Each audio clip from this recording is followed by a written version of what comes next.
Bom, recebemos aqui um material bem interessante, viu? São trechos do livro Jiu-Jitsu e Educação, Práticas para o Desenvolvimento de Crianças na Escola. O autor é o L. de Souza Guimarães Júnior.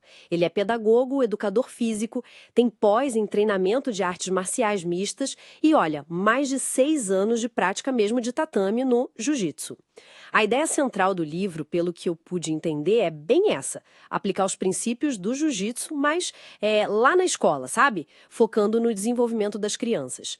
E hoje a nossa exploração aqui vai focar em 2 pontos que o livro levanta, que me pareceram assim bem chave. Como é que a prática do jiu-jitsu pode mexer com a percepção espacial e também com a percepção temporal da criançada? Vamos ver o que o material do professor L traz pra gente sobre isso. Ok, vamos desenrolar isso então. Começando pela percepção espacial. O argumento central é que o jiu-jitsu ajuda a molecada a desenvolver melhor essa noção, né? De onde o corpo está no espaço. Mas como isso rola na prática? Lá no tatame mesmo. Exato. A percepção espacial é basicamente essa capacidade da gente entender a posição do nosso corpo em relação ao ambiente, né? Aos objetos, às outras pessoas. E o livro do L, ele menciona um estudo bem interessante, referenciado como Harris and Davis, de 2021, lá da University of Texas.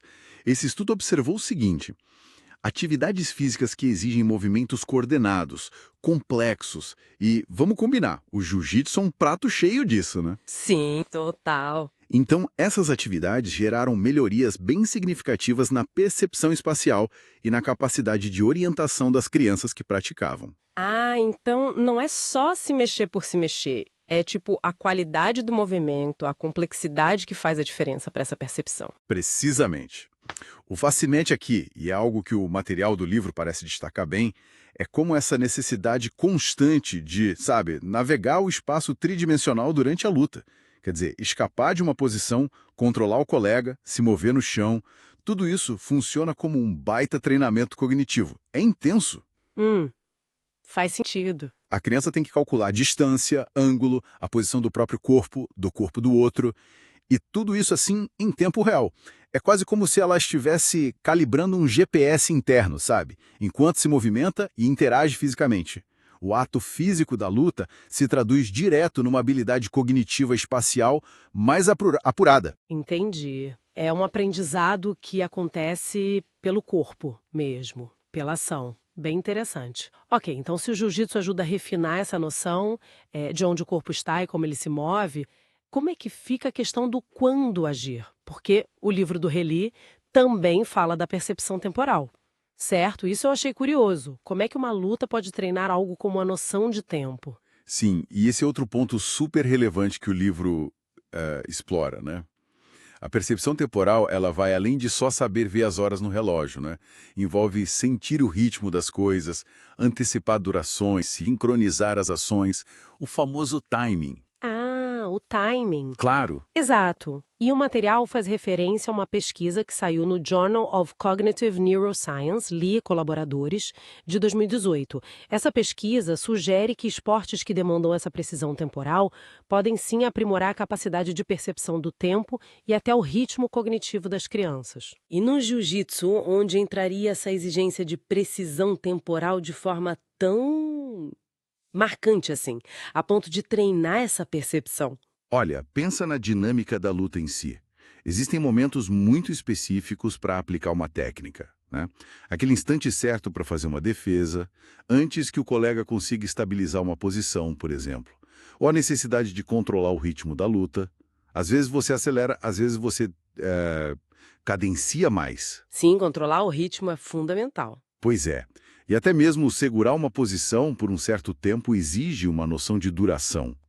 Se a gente conectar isso ao quadro maior, como o livro parece propor, essa exigência constante de reagir no momento certo, de antecipar o que o outro vai fazer, de executar as ações numa sequência temporal específica, tudo isso parece funcionar como digamos, um refinamento dessa percepção interna do tempo e do ritmo.